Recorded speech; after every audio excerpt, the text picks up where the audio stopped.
All praises to Yahweh Ba'Shem Yahweh Shai, Ba'Shem Makar Kwadash. Double honors to the apostles and the elders of Great Millstone, and Shalom to the elected nation of Israel. This is going to be a lesson talking about how Deuteronomy 21, a particular verse or a particular group of verses in Deuteronomy 21, and Deuteronomy 22, a particular bunch of verses that go in Deuteronomy 22, which are two particular laws, right?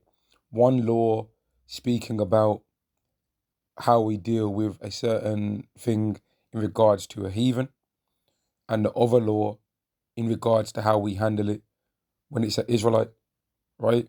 And the law in Deuteronomy, it's a law on grape. I'm gonna just say it, man. And the law in Deuteronomy 21 says that afterwards, if you don't desire the woman to be with you anymore, then you can put her away, but you can't sell her for money. But in Deuteronomy 22, it says that you are not allowed to put the woman away all the days of your life, and that's because that is an Israelite woman, right? That's because that would be an Israelite woman, and showing that there's a difference in how an Israelite versus a heathen would get treated in such a situation, man. Now, this law shows, man, when you read it, it shows that a lot of people, how they end up saying it, what it's trying to say, shows that a lot of them are really embarrassed by what God deems as a righteous judgment. And it shows as well that a lot of people are going to betray the Israelites that believe the real doctrine and try and separate themselves. If they was ever put out on Front Street and interrogated for what they believe, they would try to make themselves seem like they're more righteous than other Israelites by denying the truth of what the Lord's law says. They're trying to separate themselves and to seem more righteous than us. This is Proverbs chapter 28 and verse 4. They that forsake the law praise the wicked, but such as keep the law contend with them. So, if somebody asks you about any of the laws of Yahweh, you ain't supposed to think you're defending Yahweh and, oh, I'm saying this because I don't want people to look at Yahweh a certain way. Who cares if they look at him a certain way? As if he can't defend himself. We're not those people that every single time somebody says something about our God, we feel the need to fight them, because we know that our God Yahweh can defend himself. We know that he can use any of these people alive and control them to defend himself. And he can also just cause something to happen to that person's life without anybody else to defend himself. We don't need to defend Yahweh. Yahweh actually defends us. So if we're lying on what Yahweh's laws say, why would he defend us? Proverbs 28 and 4 again. They that forsake the law praise the wicked, but such as keep the law contend with them. So if we say what Yahweh says is righteous, that's a contending with the wicked in this world, because we are comparing that to how they do things, right? We'll compare that to how they handle things, man. If we, every single time we're speaking about Yahweh's laws, right, that's because that will show this world that they don't even know what righteousness is, and show that what the world thinks is a good way to live on earth is not a good way, and show that certain of Yahweh's laws cause for people to think twice before doing certain things. Whereas how this world works, the same things that people complain about are written in as laws in the Bible. They happen anyway, right? They happen anyway. But what do you say should be the judgment for it then? All you people that have got a problem with Deuteronomy 21, the law in there, and Deuteronomy 22, well, what do you say should happen then? And you notice that a lot of these people that have got a problem with that law, or that always want to mention it, they don't say what should happen, showing that they're really embarrassed. They're really embarrassed, man. And why would Yahweh defend you if you're ashamed of him in this wicked and sinful kingdom, man? Luke chapter 21. Luke chapter 21 and verse 12. But before all these they shall lay their hands on you and persecute you and persecute you, delivering. Let me read it again. But before all these they shall lay their hands on you and persecute you, delivering you up to the synagogues and into prisons, being brought before kings and rulers for my name's sake. So let's say some of these people that have got a problem with the law, with those laws, man, in Deuteronomy 21 and in Deuteronomy 22 in regards to women, right? And they get brought in front of the world, right? And they get shown some things. What are those people going to do? Are they going to tell the truth? Or are they going to try and separate themselves from other Israelites and say, oh no, that's those Israelites, brother. That's those Israelites. I'm nothing like those Israelites. Or are they going to tell the truth regardless of who cares or not? Because they'll be scared that Yahweh's watching. And if Yahweh sees them lying, that he'll judge them. What are they going to do? What are you going to do? And that's for everyone to think about, man. If we get brought in front of people asking what we believe, right? And now it gets made mainstream. And even if it's not made mainstream, Yahweh's watching all the time. What are you going to do? Are you going to lie about what it says? Or are you going to say what it says? Are you going to say, nah, you don't mean that? Or are you going to say what it says, regardless of what people's emotional feelings are going to say? What are you going to do?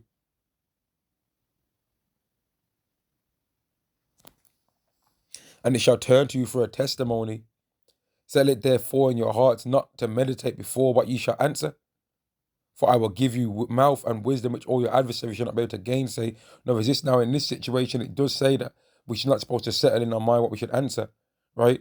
But this is talking about a greater time in the future, what's going to take place, right? But let's just think about when these people get brought on a podcast debate thing, right? And there might end up being 10,000 people that watch this, 5,000, 1,000. There might be 500 people watching live, right? Are you supposed to lie about what it says? Are you supposed to say what it says and deal with the hatred that people might give towards you? Because we've already seen what happened almost like a decade ago, if it wasn't a decade ago, when some guy that's going through some things right now went and saw the apostles in New York and had a problem and a contention with that same law, right? And he had a problem with the Bible because of that law. But look at what he's going through now. So didn't God defend his own self because somebody had a problem with him? And didn't God defend those men that people had a problem with for saying with boldness what Yahweh says should happen in a situation like that? We're not supposed to be emotional and crybabies about what these people's feelings are going to think, man. But it shows that the people that are emotional about this, that a lot of them will try and harm the people that are telling the truth, man. And they want to really be the ones that are the voice of what the Bible is really talking about. But as long as the people that are telling the truth about what the Bible is saying exist, they don't feel like they can do that, man. And that's why in times past, people hated Moses. That's why in times past, people hated Jeremiah. That's why in times past, people didn't like John the Baptist. That's why definitely 100%, man, in 2,000 years ago, people didn't like Yahweh Shai. Everyone that thought that they was righteous, right, according to the law, and thought that they knew what the scripture was really talking about, the majority of them didn't like Yahweh Shai. The majority of the Pharisees, they didn't like him. But then there was Nicodemus, there was Paul, there were some Pharisees that understood that he was Yahweh Shai. But a lot of Pharisees didn't know what they was talking about, man. And that's what a lot of these people right now, that they think they're zealous for the Lord. They think they understand things. They're trying to put in secret clauses. Oh, that's talking about war. Oh, that's saying if he loves the woman after the war's been fought. It doesn't say nowhere in there about if the woman loves him, though, does it? It doesn't say nowhere in that law that the woman loved him. It doesn't say nowhere in the law that the man loved the woman and the woman loved the man. So don't lie. Don't think that Yahweh needs you to defend him, man.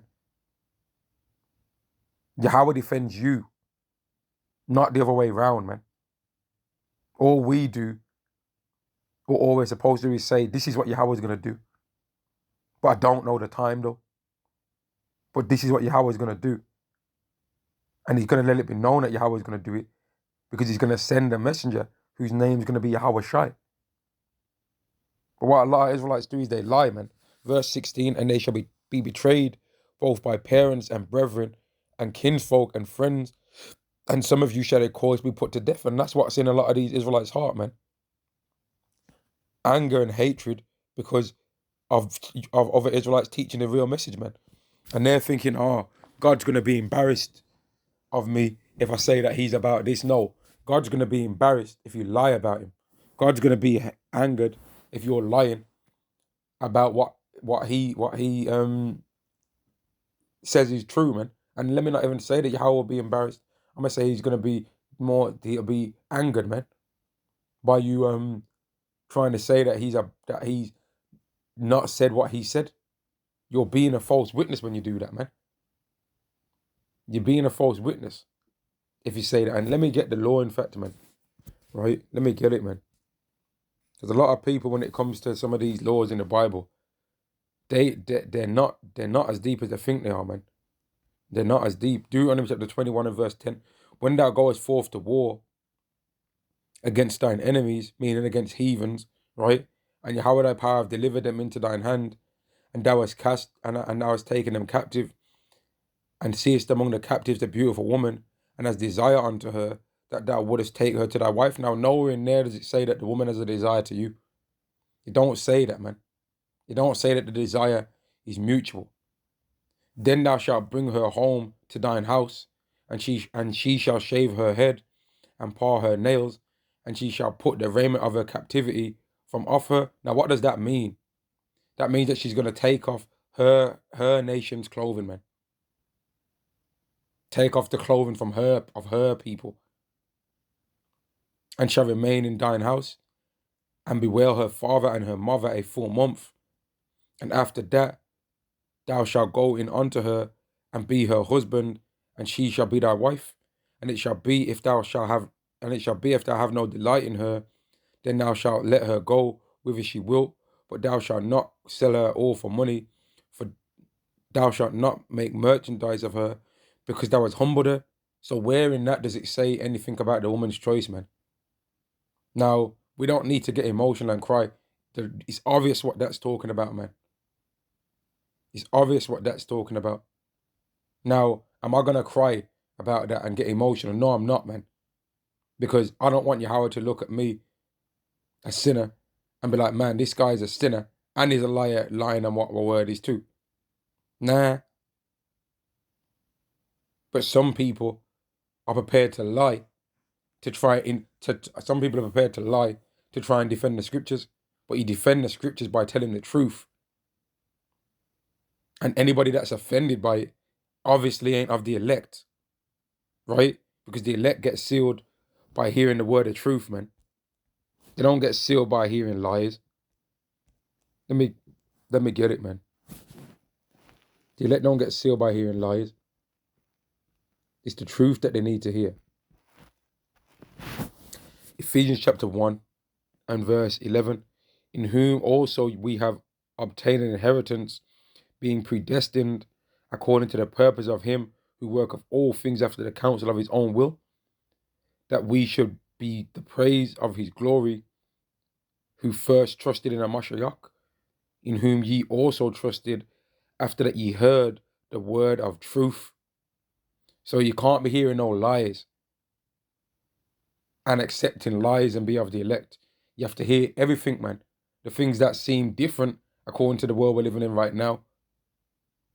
And the things that seem like, oh, okay, I understand that. You're supposed to tell the truth, man. You can't be trying to boast and talk about how, oh, I cut this man with the scriptures. Oh, I cut that man with the scriptures.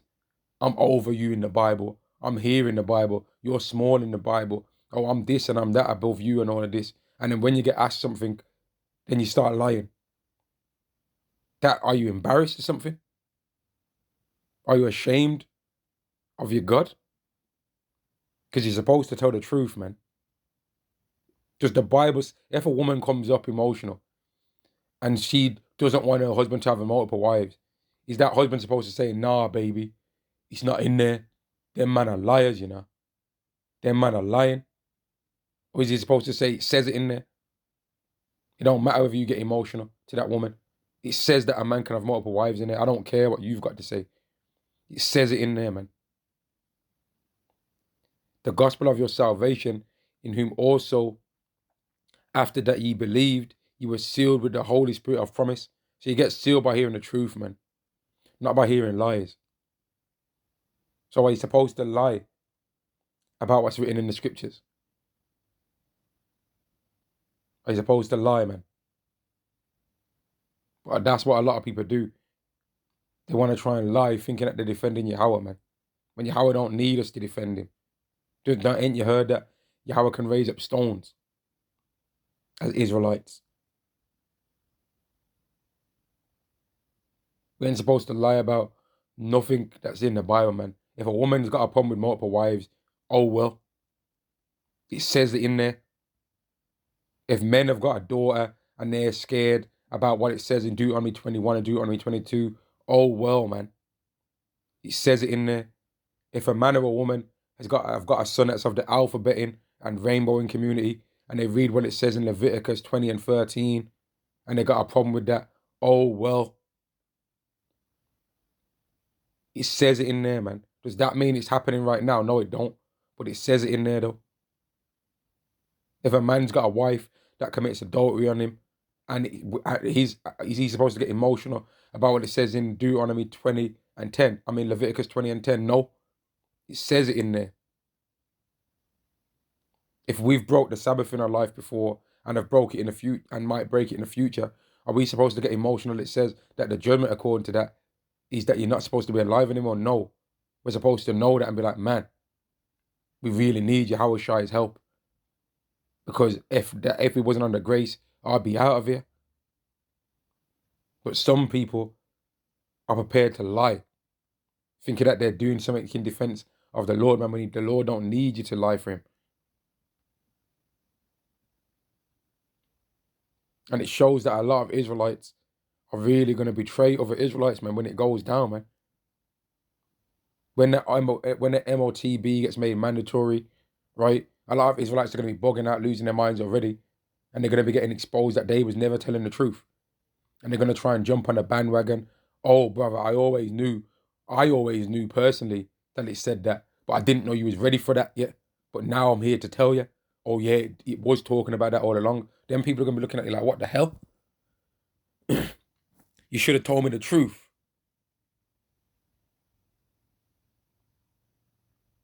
They're going to say, you should have told me the truth, man. A lot of people are going to get exposed, man, because they're not prepared to tell the truth, man. Who cares what these people have got to say? And that's why that thing keeps getting brought up all the time. That law on Grape. It keeps getting brought up all the time because that is a heavy stumbling block to a lot of people that don't believe in the Lord, man. They're fake believing in him. They're trying to say, oh, yeah, the Lord creates good and evil. But then when they start hearing about other things, then they're like, nah, that's not true. And they're trying to say, oh, but the man, he says that the man loved her. He says that the man went to war and he loved her. Does it say she loved him? No, it don't. They don't say that, man. And here's the thing. Most of these people that say this ain't been to war anyway and wouldn't understand that mindset, which I'm not saying I've been to war, right? But I can understand the mindset because I believe in the scriptures, man. So I don't need to have gone to war. But some of these people there don't have an understanding of certain things to where they think of everything from this world, man. But what the hell do you think that people are doing when they go to war in other countries? You think that that's not taking, that word that these people have got such a problem with, you think it's not taking place? But then they don't put the woman away for nothing. And they'll sell the woman. They'll do whatever they want. A lot of people are going to be exposed that they don't really believe and are being exposed, man, that they don't really believe in the Lord, man. And that's why Yahweh is always setting up stumbling blocks for the fake believers, man, so that they can be exposed that they don't really believe in the Lord, right? And I'm in the lesson there, man. All praises to Yahweh, Ba'ashem Yahweh Shai, Ba'ashem Rakar Kwadash. Double honors to the apostles and the elders of Great Millstone, and Shalom to the nation of Israel. Shalom.